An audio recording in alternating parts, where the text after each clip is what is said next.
إن الحمد لله نحمده ونستعينه ونستغفره ونعوذ بالله من شرور أنفسنا ومن سيئات أعمالنا من يهده الله فلا مضل له وما يضلل فلا هادي له وأشهد أن لا إله إلا الله وأشهد أن محمدا عبده ورسوله. Hamza finished his talk by knocking on the door, and that's where I'm going to begin my talk. I'm going to go back to that knocking on the door, and I'm going to ask you a question. Without opening that door over there, can anyone tell me what's behind that door? The one over there. Huh? Unless you know the do you work here in the university? Yeah, exit and ventilation. Are you sure though? It's a guess, right? But you don't really know. There could be a big green hairy monster there, perhaps. Well, maybe not, you know. But actually, all I'm really trying to do is, although our intellect is hugely important, and both me and Hamza would argue vigorously that in order to understand God, in order to understand religion, we have to use our intellect. And there may be other ways, but we would probably both of us argue that the intellect is one of the most important tools that we have. But your intellect has a limit. And I was demonstrating there the limit of your intellect. When it comes to something that is unseen, when it comes to the unseen, all you can do in reality is guess. You could take an educated guess. But I want to up the ante a bit here. And I want to propose to you something that I'd like you to think about. Imagine that you really need to know what is behind that door. In fact, let me suggest to you as a thought experiment for this evening that knowing what is behind that door is absolutely essential to your survival. Knowing what is behind that door is essential to your survival, and you have a limited amount of time in order to decide what is behind that door. You can't open the door. You're not allowed to open the door, but you have to come to a decision. If your decision is not right, it is going to affect your life in a most horrific way that you possibly can't even truly comprehend. That's my thought experiment.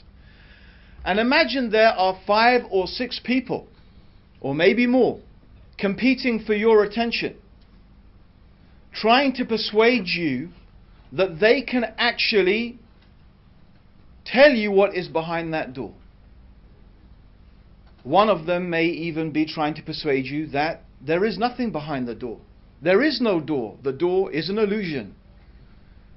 There may be someone trying to convince you of that. There may be different people who are trying to convince you what is behind the door for various different reasons. But amongst those people, there is one who is going to be able to tell you the truth. I'm actually really trying to give you an example, as probably you might be aware, of different religions in the world. Often people present this argument. Okay, it makes sense that there's a God. It's logical, it's rational. The most rational proposition, and I would just really sum up my opinion about Hamza's quite detailed and philosophical discussion, is that the most rational conclusion of the rational mind is that this universe has an intelligent, powerful creator, and that there rationally could only be one intelligent, powerful creator who is transcendent, who is different from this universe. So the creator of the universe is different from the universe.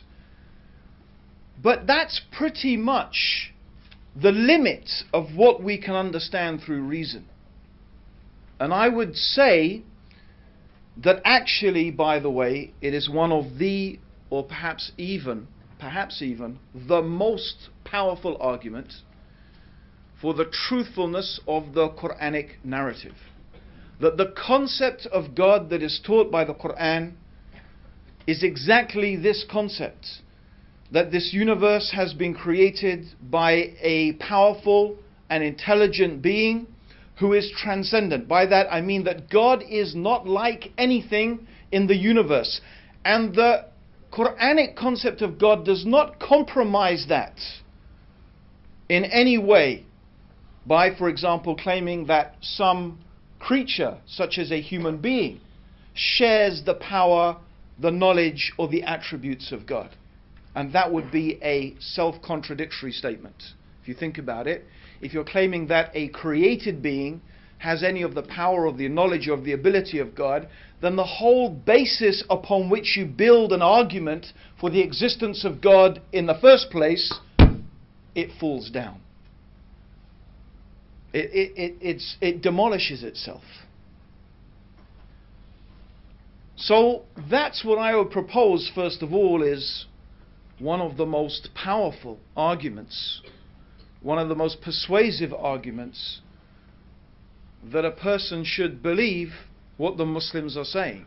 Because the similitude or the example I'm giving of the door is really the example of the afterlife. It's the example of the afterlife. It's also the example of knowing God. How can we know God? Through what means can we know God? Is there a means to know God? All of these questions and more, the ones that Hamza also introduced, the purpose of life. Why are we here? What is it all for? What is the reason for our existence? These are, of course, all the questions that religions in various different ways try to answer. And there is another issue, the problem of evil. Of course, this has been raised a lot recently with the earthquake in Haiti, and before that with the tsunami. And constantly there are these disasters, and priests and bishops and imams and theologians and philosophers are presented, and how does God, a good God, let these things happen? And of course there are certain atheists, well-known atheists, who imagine that this is a very powerful argument, a very persuasive argument, that God does not exist. But I'm sure if you manage to follow Hamza and his arguments, you will first of all and very importantly realize that the existence, or what they call the problem of evil, has nothing to do with the existence of a powerful, intelligent being who has brought this universe into existence. It's got nothing to do with it. The existence of earthquakes and disasters and AIDS and human beings killing each other has got nothing to do with the question as to whether there is a creator or not. And trying to connect those two is an emotional argument. It's an emotional argument. It's not a rational argument. It's emotional. Extraordinary from people who claim to be atheists, who claim to be rational. There is no logical connection between the two things. How do you explain an organized, systemized universe?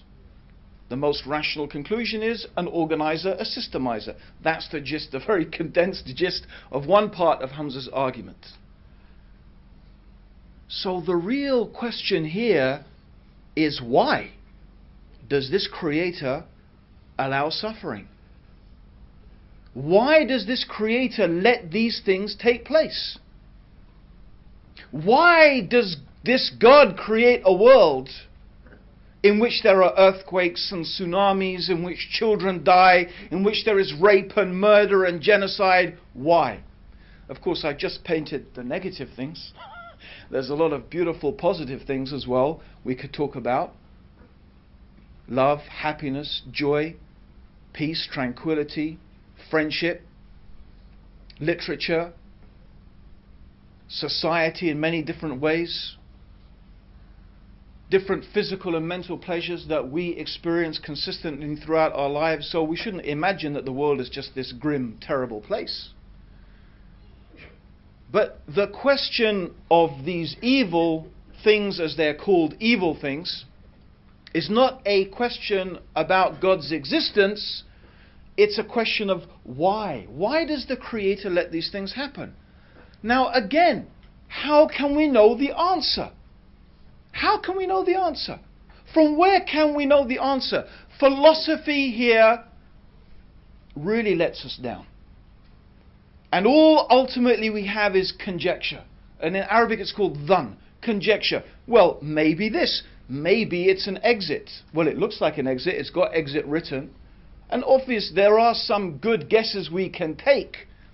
But how do we achieve certainty? This is the question. How do we achieve certainty? From where can we get certainty? How can we be sure? Well, I would propose that the only way you can truly be sure, the only way you can truly be certain as to what is the purpose of your life, what is the reason for your existence, is when the one who gave you life and the one who gave you existence tells you. It's the only way you can be sure. The only way you can be certain is when God tells you, I created you for this reason. Everything else is guesswork. Everything else is speculation. Why is there evil? And I use this word in inverted commas, evil. Why is there suffering? Why do these things exist? Well, again, the only way you can be certain is when the one who created this universe and created this world and allowed these things to happen explains to us, this is why, this is the reason why. It's because of A, B, C. But I'm sure it, in the minds of everybody here, it begs the question. All of this begs another question. Which guy am I going to trust? I need to know. You need to know what's behind that door. You need to know. It's very important. I mean, let's take the options. Option 1, right? It's pretty much shared by the 3 monotheistic religions. Option 1 is you are going to die, and when you die, at some stage, there will be a day of judgment. We will be recreated, or in some traditions, your soul will be brought before God and you will be judged. You will be asked about every single thing that you have done, as the Quran describes it. Every atom's weight of good and every atom's weight of evil, you will be asked about it. The tradition is pretty common. The Quran is very descriptive about what is going to happen on that day of judgment. How will we be questioned? What will the state of the human beings, their panic, their fear, their terror? The Quran describes it, the day of judgment, as one day like 50,000 years. One day like 50,000 years. Just the day of judgment makes your entire earthly existence seem like a moment of a day. That's just the day of judgment. What is to follow is even more terrifying.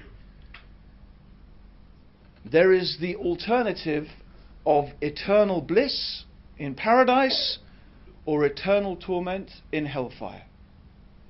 Now I told you what is behind the door is pretty important. And you've got a limited time to find out.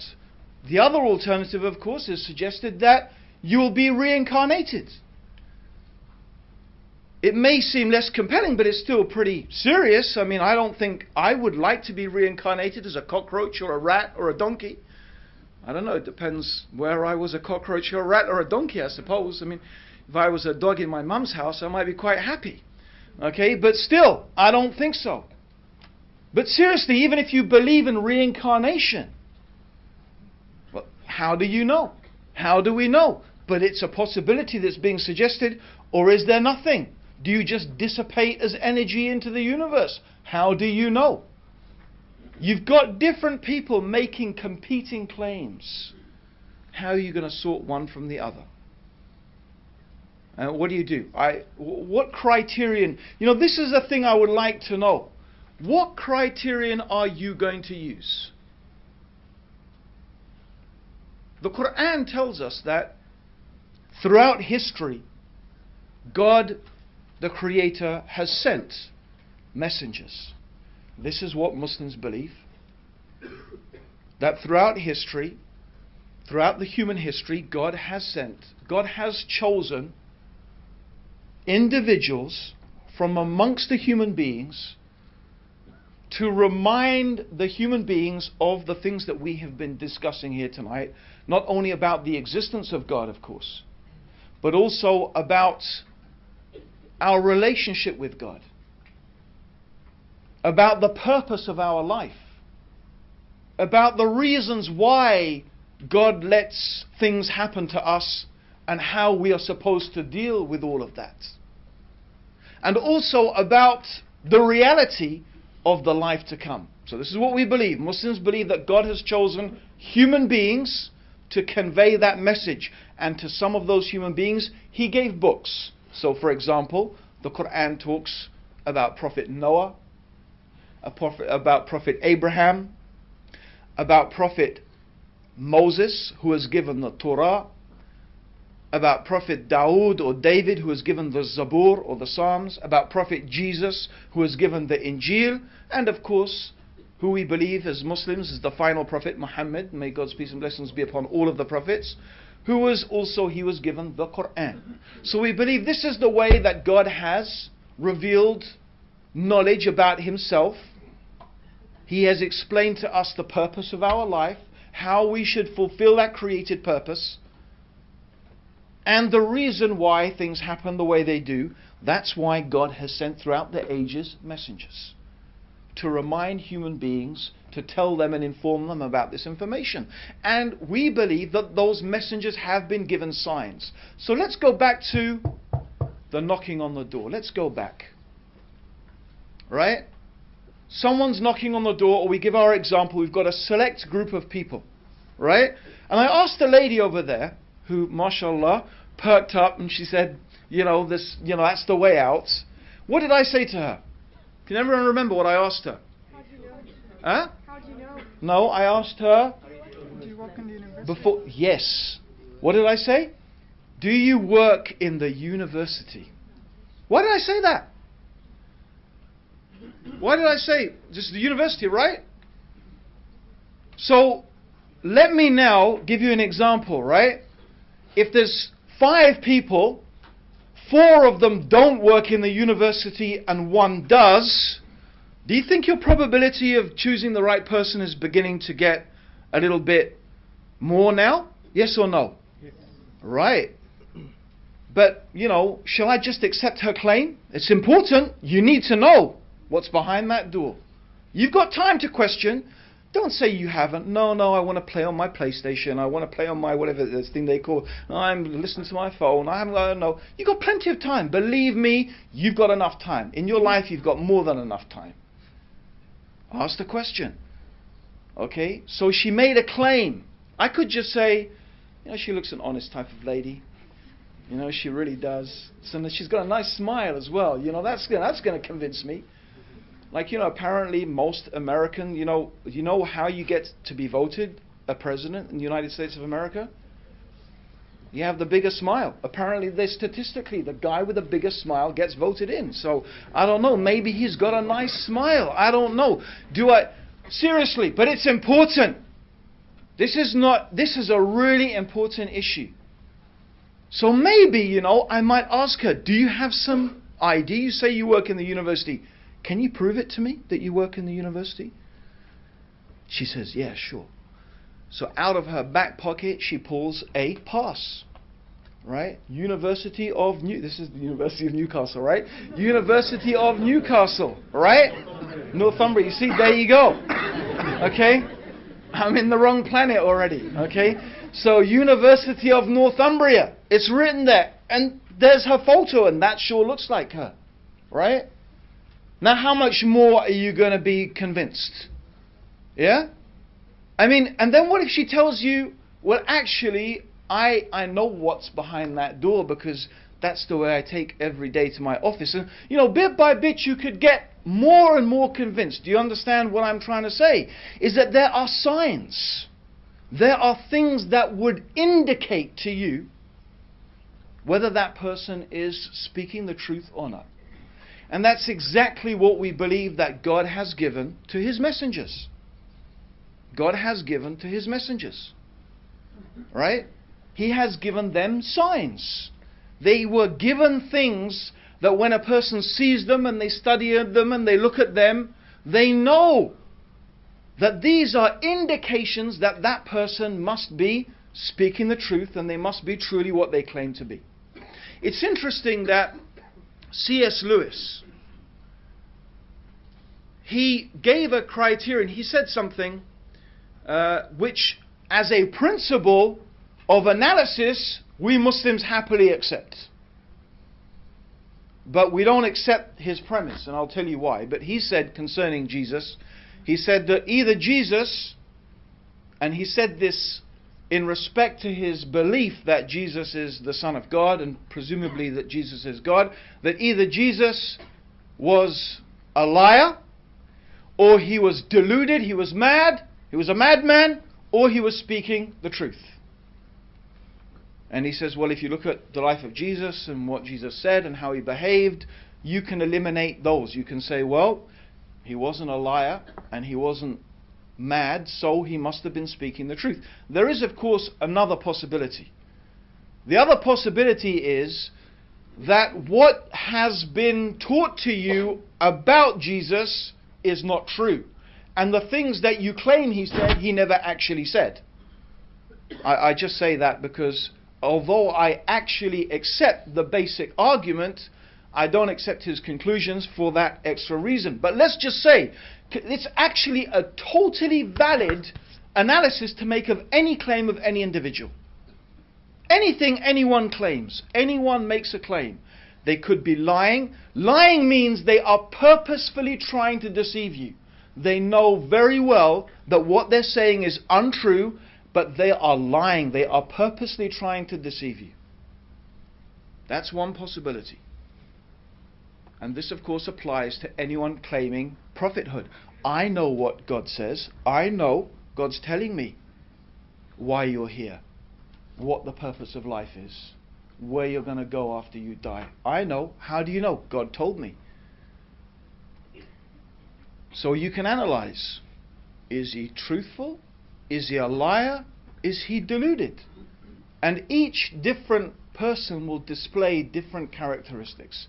The liar, and as I'm sure you probably, most of us learn, I don't know, I learned that in my life, right? I learned that usually a lie leads to another lie, which leads to another lie, and then you have to lie to cover up the lie that came before. And you know, you could be a good liar, and maybe you could go for quite a long time, but sooner or later, the pack of cards of lies just collapses around you. Because you just have to keep on making up lies to cover up. I think most of us hopefully learned that when we were kids, right? Okay? Maybe politicians didn't, I don't know. No offense to politicians. There are some very, very good politicians and who are sincere public servants. We have maybe an unjust view of politicians. Okay? It's just a cheap joke, really. But the point being, you know, seriously, the serious point is the point about lying. You know, it has a characteristic. Similarly, a deluded person. Now, what's the difference? A deluded person is saying something untrue, but they really genuinely believe it. That's different. You see, the person who is deluded is sincere. They actually really believe it. So they could display some of the characteristics of a truthful person, right? But actually they are either, maybe a devil or a spirit is telling them, or they have some psychological problem or whatever. They truly believe that they are receiving revelation from God, but indeed, in one way or another, they are just suffering from a delusion. And I'm sure you can understand, therefore, that the characteristic of that person is very different from the liar. Very different. But there are still ways that you can identify that. The third option, as long as we agree that what we are hearing and observing about this person is accurate, then the third and only third option is that that person is speaking the truth. Now it's very interesting, because if we can apply this criterion to any man who comes along and claims that he is receiving revelation from God, that he is a prophet, maybe we can begin to make a type of decision. Because hopefully we would agree that, let's go back to our people. You have to know what's behind the door. Right? What process are you going to use? And I often ask people this. If someone comes knocking on your door, right, and says, I've come to read the gas meter, I don't know here about in Newcastle, right? But I mean, in London, we live in an almost, I feel we live in an almost permanent state of fear. I really do. I haven't been outside to my garden for, I don't know, quite a few days, because it's been pretty cold and I was away, and I was on a trip abroad, and I came back, and sure enough, what did I find? Someone had actually crowbarred open the door of my garage and been rummaging around in the garage. It's my kids are terrified. My kids, but I didn't even tell them, because they live in fear. Which is what we could come to about, does our society need religion? I think Hamza introduced that subject very nicely, with the problem of, how do we know what's right and wrong and good and evil? What's our morality based upon? If we don't have religion, do we even have morality? Isn't it morality therefore just a social construct? It just changes from hour to hour, minute to minute. And if it changes from hour to hour, minute to minute, do we even have really morality? No, that's his argument, and I agree with it. We don't. It's illusionary. You need, and this is why I'm going, you need this certainty. But the certainty is important. We need to know that this is really from God, and this is our problem. In the rational age, we need a rational explanation. We need a religion that not only teaches us morality, but we can have rational reasons to believe that that religion truly is from God. And I would invite you to make that examination, not based, by the way, on morality. Interestingly enough, I'm going to say you need to put aside morality. Why? Because it could be that our society has adopted a whole fallacious approach to morality anyway. Where have we got to? What have we concluded with? Maybe we have reached a stage where our moral compass has lost its bearings. You may say, well, Islam is immoral because of what? Because of, and then you make some pointers. You come up with all maybe the misconceptions, and maybe those things are even true. You say, well, Islam this, and Islam says that, and Islam allows this, and Islam allows that. But your judgment is based upon what? Your judgment is based upon what? Your culture. Your present state of morality. Interestingly enough, by the way, back in the days when, well, you could, I don't know, maybe there are some of us here who would say back in the days when Britain was great and we had an empire, and there'd be other people who were saying, what are you talking about, great British Empire? Funnily enough, I had this discussion yesterday with a barrister who's originally, her family's from Bangladesh, not very impressed with British Empire. So, but the point is that actually a lot of the things that people may criticize Islam for, they were things that were practiced here in Britain. It's interesting when this whole thing comes along, Muslims don't agree with British values. What British values? I think we'd probably find that Muslims have more in common with, say, Victorian values than maybe modern values. But was Victorian times less British? Was that part of Britishness? I don't know. I mean, you tell me. What's that mean? Interestingly enough, I remember a particular right-wing Dutch MP. I had a vigorous email exchange with him, and this was about the issue of, interestingly enough, coming up again in France, of Muslim women covering themselves and wearing the hijab. And I'd written a letter to the European Parliament, inviting them to oppose France's decision and so on and so forth. And one Dutch MP wrote to me, and a very, very aggressive, racist letter, saying basically what he said is there are countries that people go from and come to, right? Morocco, you know, Somali, they are countries that people go from. They run away from those countries and they come to places like Britain and the Netherlands. Yeah. So basically, what he's saying is, if you want to come to our country, you behave the way that we tell you to behave, more or less. Yeah. So anyway, I wrote a pithy reply to him. And he said, "Oh, we have to de-Islamicize Europe. De-Islamicize Europe." And that's a very interesting concept, de-Islamicize Europe.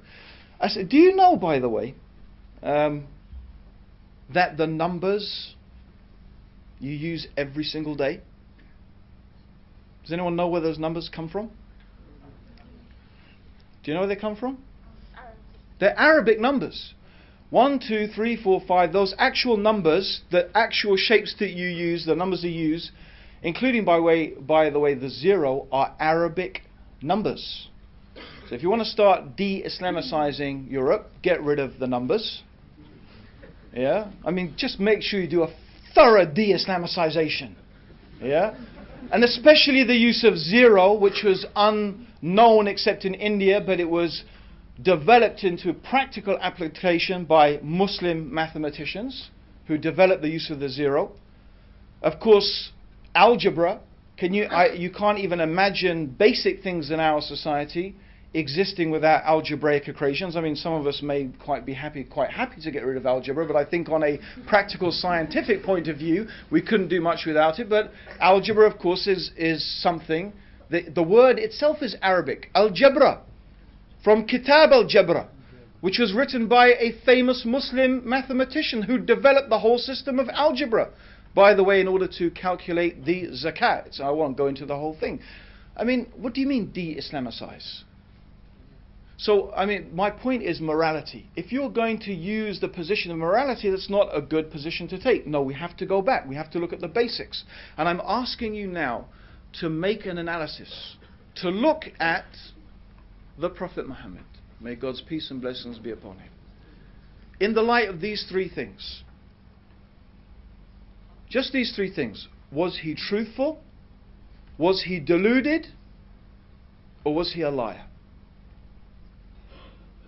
You could do that by reading his life, but it's very interesting, and since I don't have time, obviously, to discuss many aspects of this, I would just like to propose to you two things, just two things I want. First of all, it's very interesting that, of course, there is a long history of polemic against Islam.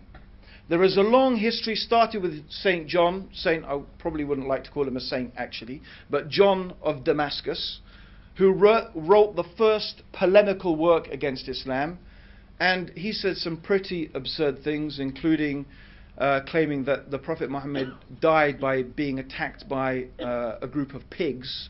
That's what he actually claimed in his writings, and he pretty much set the standard for quite a few Christian writers after his time, making pretty absurd accusations.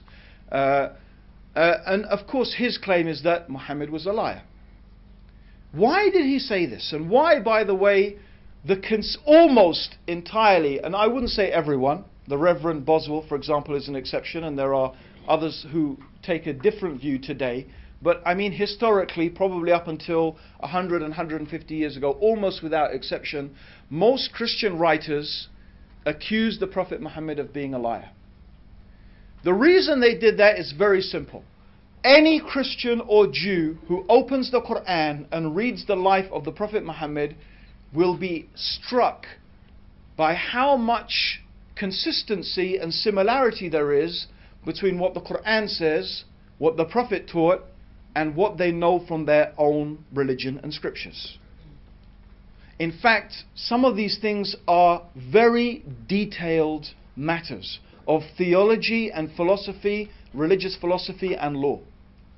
In fact, some early Christians thought that the Prophet Muhammad was actually a bishop, a former bishop. That is the level of information they recognize to, because they have to explain, where did Muhammad get all this information? Where did he learn about heaven and paradise and the hellfire and Moses and Jesus and Abraham and Noah and the detailed dietary laws and so on? Where did he get this information from? Well, he must have learnt it from a priest, from a rabbi, from this and that, and then he must have what? Made it up and invented it and made this religion together. That's the only way they could explain and still obviously not agree that Islam was the truth, by saying, well, he must be a lie, he must have invented it. And it's very interesting that there is another group of writers, and these writers are much more modern, and people who have now accessed themselves to the sources and have begun to read for themselves about the life of the Prophet. In other words, not relying upon these Christian polemicists. And they said, well, that we don't really find evidence from the life and character of the Prophet Muhammad that he was a liar. In fact, it's extraordinary. His people used to refer to him, even before he was a prophet, or he claimed to be a prophet, as they would say, they used to refer to him as Al-Amin, the truthful and the trustworthy one. And they give many examples of his behavior, of his character, totally out of character of a person who is a liar. In other words, they testify to his truthfulness, his honesty, his absolute sincerity, and that they say it's not possible that he was a liar. They say, but he must have just thought that he was a prophet. He must have really believed it. He believed it, but he was, epileptic, and people who have epileptic fits, they have these visions and so on and so forth. And so they tried to explain this by saying, well, he was deluded. He thought he was a prophet. That explains his sincerity, that explains his behavior. But of course, he wasn't speaking the truth any more than the liar was. But they can't reconcile his character with being a liar. But the interesting thing is, you can't be a liar and be deluded at the same time. That's why there's only three possibilities. And I'll give you an example. If you are a liar, if someone comes and asks you a question, as it happens a lot in the Quran, a lot of the time they ask, it says, the Quran says, they ask you, O Muhammad, they ask you about this, they ask you about that. And then the Quran gives an answer. So imagine this, someone comes and asks the person, we're going back to our people, imagine here, remember, you need to know what's behind that door. So they come and ask a question. Let me test, let me see if this person really knows this. Now if you're a liar,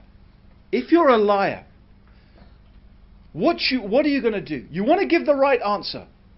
So if a rabbi or a Christian, or he's coming to you, what would you do? If you've got your source of information, you want to give the right answer, you're going to either construct a very ambiguous reply, or you're going to go back to your source of information, and you're going to find the answer and then deliver the answer. It's a lie, it's a deception. If you are deluded, you think that God is going to reveal it to you. You don't need to go and look for a reply. You don't need to go and search out the answer, because you're really sure that God's going to tell you, because I really believe I'm a prophet of God. Do you understand how you can't be a liar and be deluded at the same time? Yet actually, if you try to look, where is the source of information? There were no priests, there were no rabbis, there was no one we can identify from where the prophet could have got this information. His character, as we know, and we can examine it, was the character of a truthful person. I just want to give one example. One example, and it's from a vigorously authenticated source. This is an amazing example, and I just leave it for you to ponder on it. After many years of the Prophet preaching his mission, suffering incredible hardships, difficulties, seeing his beloved wife Khadija of many years die after a boycott, having seen his followers tortured, killed, forced into exile into Ethiopia, the Muslims suffered terrible things. Eventually a group of people in a city called Medina invited the Prophet Muhammad and his companions to come and live there. And it didn't stop. Even then they were gathering armies to try and wipe out the Muslims. So you can imagine, this is going on for now, let me see, by that time, must have been nearly 18, 19 years. And in Arabian society, it's very, very important, it was important in those days to have a son. In fact, they used to mock the Prophet Muhammad because he didn't have a son. He had daughters, but all his baby boys died. And it was a source of mockery of the Prophet from the pagan Arabs. Actually, what happened was, after these 17 years, he had a son. There was a son from one of his wives, Miriam. She gave birth to a son. His name was Ibrahim. And when Ibrahim was 6 months old, a little baby, he died. Actually, he died in the arms. The Prophet was holding him as he died. So this child died in his arms. And even the Prophet was crying. And they used to think that, you shouldn't cry when someone dies. And, they said, oh, Messenger of God, you told us not to do this. He said, no, this crying is from compassion. It's not from disbelief in God or questioning God. It's just from compassion for that child. That's allowed. Anyway, it's not the point. The point is that on the same day that his son died, there was an eclipse of the sun. So his son dies.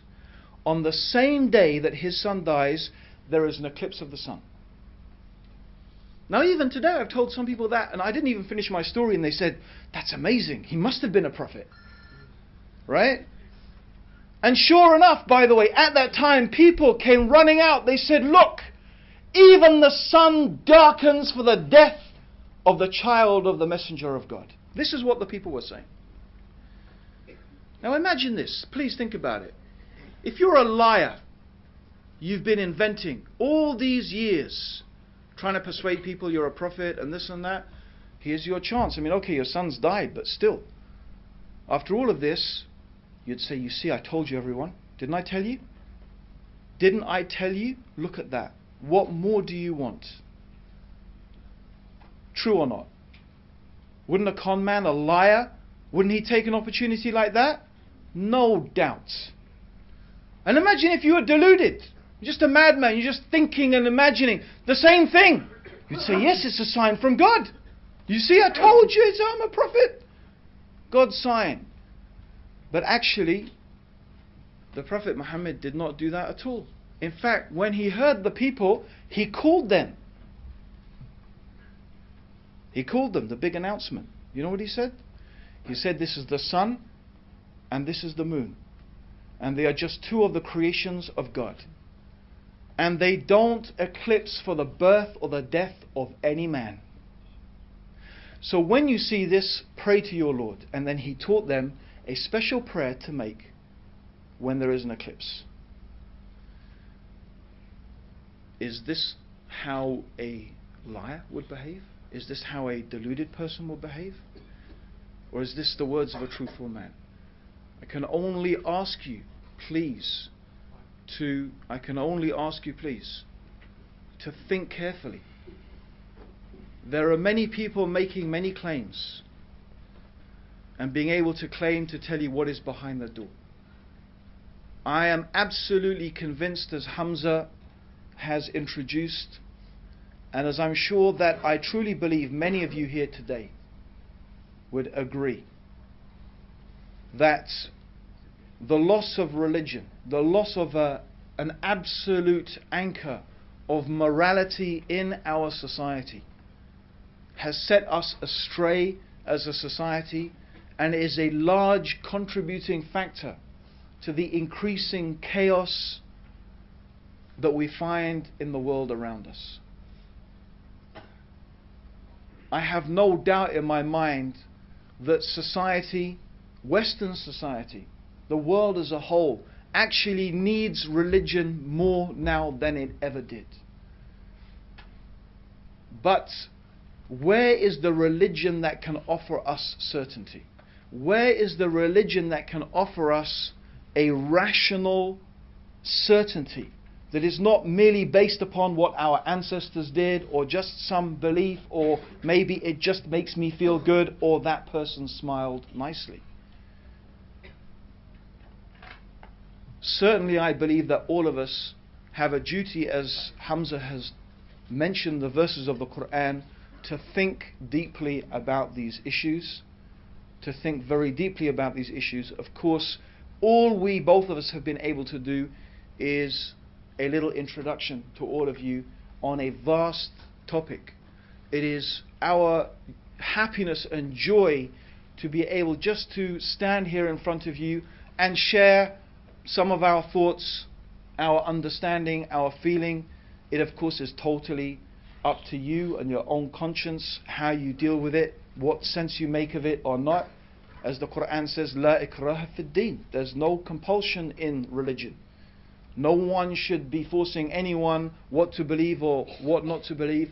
But I do believe that having a discussion is important, that at least if you could understand, even if you could understand, that Muslims do have a rational basis for believing what they believe, for behaving the way that they do. It's not based upon some mere, irrational emotion. That there are some, and I believe, of course, compelling reasons to believe that not only does society need religion, that Islam is something that can contribute hugely to the well-being of society.